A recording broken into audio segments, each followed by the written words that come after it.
Hey folks, here, welcome back to another Pokemon Masters video, and today we're going to go over some more info regarding part 2 of the legendary event, the whole event, right? It's called Road to Greatness, I guess, whatever.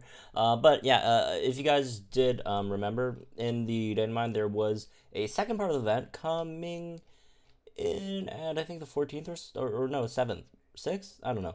Oh, yeah, 7th. So starting on the 7th, ends on the 14th, ends, same day the the part 1 of the whole event ends, right? So the second part of the whole event is basically kind of like a like the first part is you fight against Ho, and then the second part of the event is you already recruited Ho, and now you gotta beat some stages with Ho. Either it's Team Break or whatever. I don't know who we're facing, but we're probably I think there is some info on who we're facing, but it doesn't really matter. It's just some trainers. So yeah, so we're basically supposed to use Ho to do that event. We might not have to. We could, just use whatever fire type and grass type units. But, basically what I'm trying to say is the opponent's units are grass and fire weak, which are the two, obviously, moves types that Ho has, right? So, in terms of the rewards and stuff that folks are waiting for, no, there are no Ho power-ups or Ho dupes in the second part either, unfortunately. But there are some really, really good stuff in here. As you can see, Road to Greatness Part 1, again, thanks to Vimy Emerald for the info. So it's weak to Fire and Grass, which, again, Ho's typings. So as a 4-star power-up, as for the other rewards, so 30 gems, the next stage, area info, a 4-star power-up, 150 co-op sync orbs, and then for completion rewards, you get stuff like just your run-the-mill, level cap stuff, right? So first time rewards are those. And then for the second part, first time rewards, 30 gems, the area info for part 3, which makes sense, a 3-star strike move candy, and 150 co-op sync orbs. This is wonderful. This is wonderful. I can't wait to get this and use this. If you guys are wondering, it's just a 3-star move candy. It's going to be really, really good. I'll explain in a bit. So let's just go over the last bit first. So part 3, Road to Greatness. Again, weak to Fire and Grass, showcased items, 4-star strike move candy, first time rewards, 30 gems, 4-star strike move candy, and co-op sync orbs 200. So we're getting in total, I think, 90 gems, 350, 400, 500 co-op sync orbs, which is what, 50 regular orbs, and 1 4-star power up, 1 3-star strike move candy, and 1 4-star strike move candy. So keep in mind, these are only for strikers, right? The move candy. So this is great, right? Because if you look at like a lot of the units that are free to play that you could use, because I do think most folks at this time, if you played long enough, right, you don't even have to play like that long, but you should have at least all the 3-star units.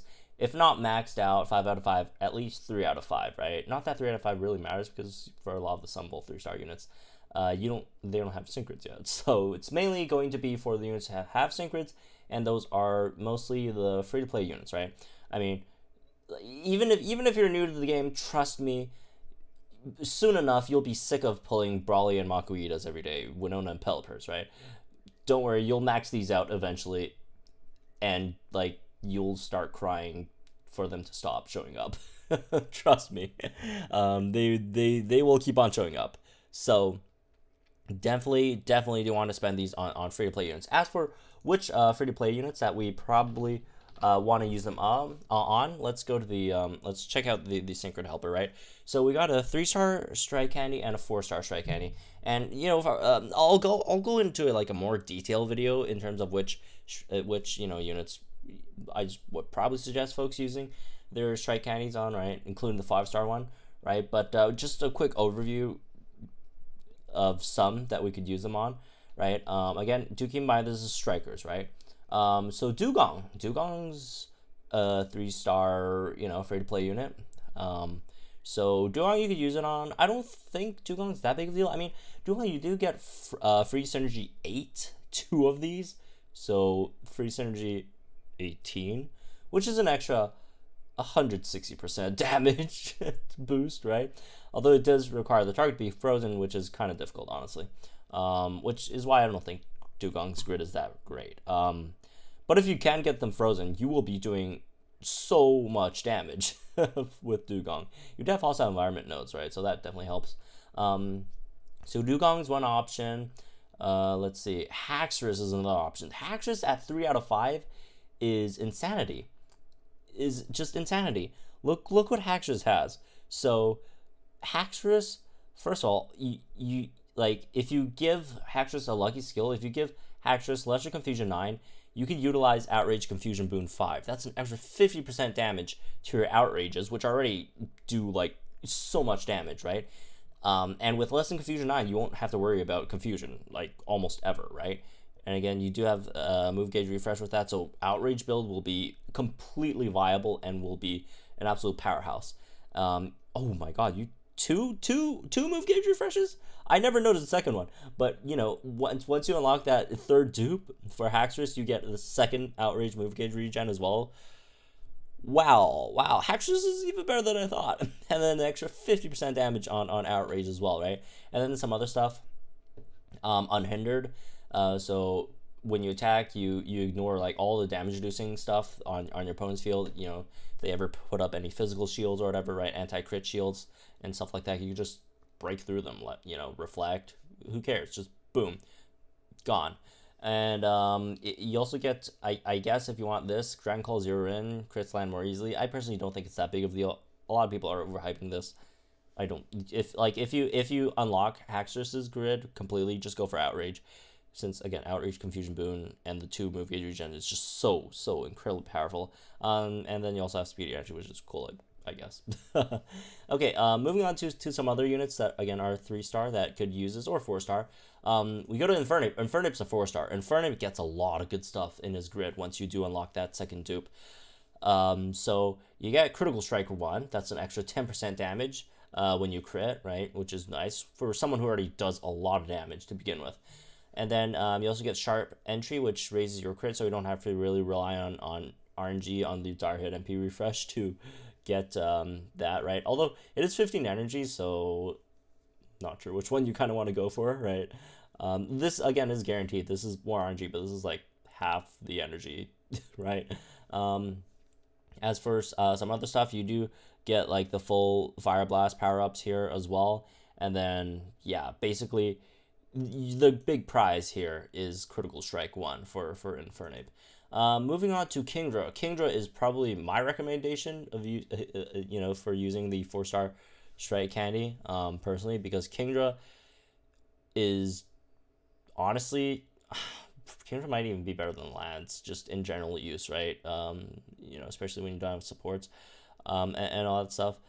At 3 out of 5, you unlock Draco Meteor Paralysis Energy, extra 50% damage on Draco Meteor, which again, Draco Meteor already hits like a truck, right?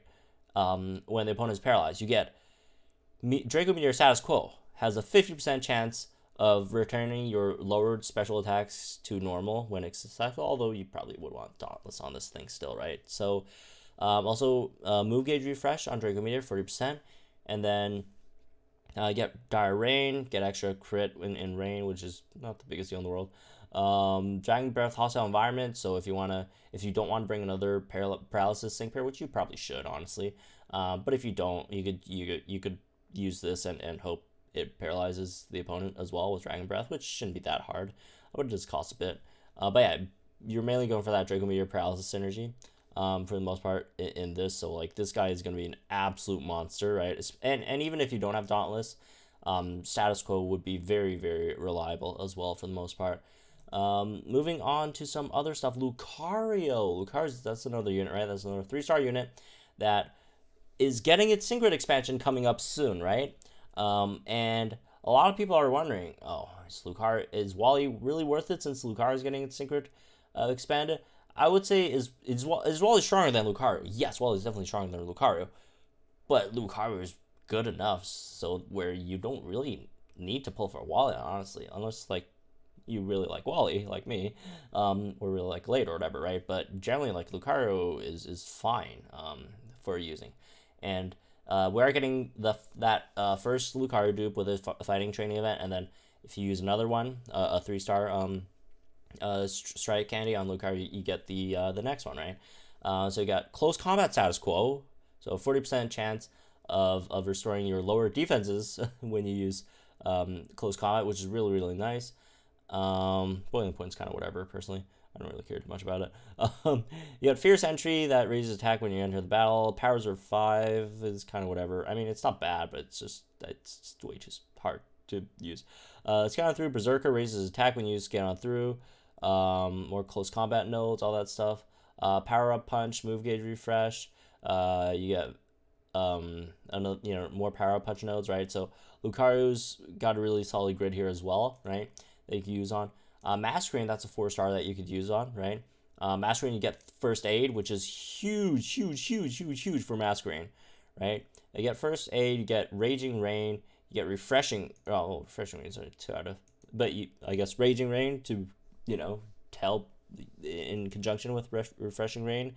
You get Tripwire, which is really interesting as well. And yeah. X speed ramp up, which is nice as well to have, especially for the role that Masquerain kind of plays. Let's see. Oh, actually, no. I take that back. Masquerain is a tech unit. I totally forgot about that. It would be nice if we could get a tech one as well. Hey, if we get like a tech candy, we could actually use it on Mewtwo, or not Mewtwo, Mew as well. If you guys like missed out on like all the Mew dupes or whatever for some reason, which I told you guys so many times you have to like grind them when they're here, but if you missed out on it, if you really want it now, because I would assume you might come back in the future. I don't know. I don't have any info on that, but I mean, what can you do, right? But ignore Masquerain. I do not know what I was thinking there going over it. But moving on.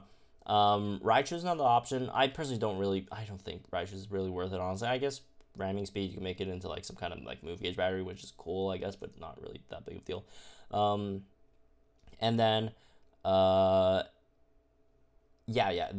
most. Pikachu. Forgot about Pikachu. So folks are running Pikachu, but Pikachu's dupes, they're not locked behind anything, right? They're just gated behind the daily vouchers. Yeah, if you use a strike candy on Pikachu, if you haven't gotten Pikachu to 5 out of 5 yet, like me, I have Pikachu at 4 out of 5 because I don't really need that last copy. But hey, if I get this 3-star strike candy and then I use it on Pikachu, that's saving me 180 daily vouchers. That's a lot of days worth of daily vouchers of grinding. And as you can see recently, in recent days, the updates really made daily vouchers so much more valuable than they ever was before, right? You use them to buy a lot more stuff. So anyways, that's basically it for this one, right? Just going over the stuff for the Ho event, the part 2 of the Ho event. I think it's unclear if it's co-op or single player. But either way, if it's single player, people will complain about there being no co-op, and if it's co-op, then people will complain about there not being single player and all their teammates suck and all that stuff. Who knows? Regardless, folks are complaining about it, and it's fine. So, anyways, that's it for this one. Hope you guys enjoyed. Let me know what you guys think in the comments down below. Like if you enjoyed this video, subscribe to the channel for some more Pokemon content. And I'll see you guys in the next one.